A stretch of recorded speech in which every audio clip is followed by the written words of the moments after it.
Nazira yurak. Yukliman. Shu yoshimizda bir farzand. Imron ham keksa, men ham keksaman. Homila Allohning Hay ismi ila yuklangan ilohiy sir. Homiladorlik qanchalik yashirilsa, Xudoning siri saqlanadi. Bola ham odobli bo'ladi. Sirimni saqlashim kerak, toki yomon nazardan nari bo'lsin. Tilga tushmasinki, iffati butun bo'lsin. Oylar bir-birini ortidan chopdi.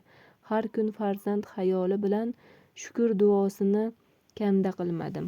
Ibodatlarimga shuni qo'shimcha qildim: kishini obid bo'lishi, fitratida bandalik naqshlanishi uchun u ona qornida ibodatga oshno bo'lishi zaruriy edi. Men ham Imron ham ibodat qildik. Bir o'zimiz uchun, bir bolamiz uchun. Vaqtimni ko'p qismi Baytul Maqsidda o'tardi. Sulaymon otamning ma'badida Tavrot, Zabur o'qib Robbimga hamd aytardim. Bir kun o'sha ibodatxonada ma'naviy olamning qo'rquvidan titradim. Bolamni nazr qildim. Ana shu hayajon bilan uyga qaytdim.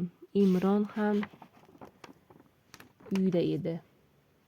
O'ylarimni ichimga yutdim. Jigarporamga eng yaxshi ismni qo'yishim kerak edi. Haqqiga duo qilarkanman, ismini ham aytsam bo'lardi. Ismining ma'nosi taqdirga duo edi. Qalbimga o'zidan avval ismi tushgandi. Necha yillardan beri dilimda saqladim bu ismni. Unga berar armug'onim, shafqat bulog'im, adab gulim, nazari yuragim, oxirat chechagim, ko'p ibodat qiluvchi Maryam. Kunlarimni bolamning xayoli ila o'tkazardim. Vujudimda go'dak borligi oshkor bo'la boshladi. Qo'shnilar bir-birlariga shivirlashdi.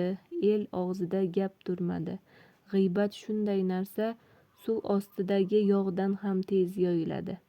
Qalbga bekorchi gap tushmasin, chunki u haddidan oshib, bori hislarni oshkor qiladi.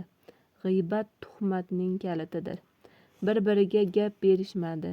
Xotinlar gapirdi, erkaklar ham qo'shildi. Butun shahar og'zini ochdi. Men indamadim, Imron ham indamadi. Voy, qarigan kimsa bolali bo'ladimi? Bunda nimadir bor. Qirolga xabar beraylik, chorasini ko'rsin.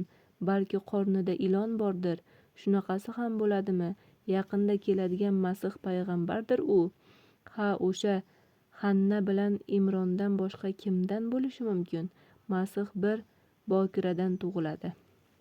To'g'ri, Masih otasiz bo'ladi. Keksa kampir bu choldan bola tug'iladimi? Bir kun uyqusida ichiga ilon kirgandir, qornida kattaygandir. Shohga xabar berishimiz zarur. Jon qo'shnimizning foydasi uchun gapiryapmiz. So'z qozoni qaynagandan qaynadi. Imron ham men ham bilardik, inson nafsiga qarab til yugurtiriladi.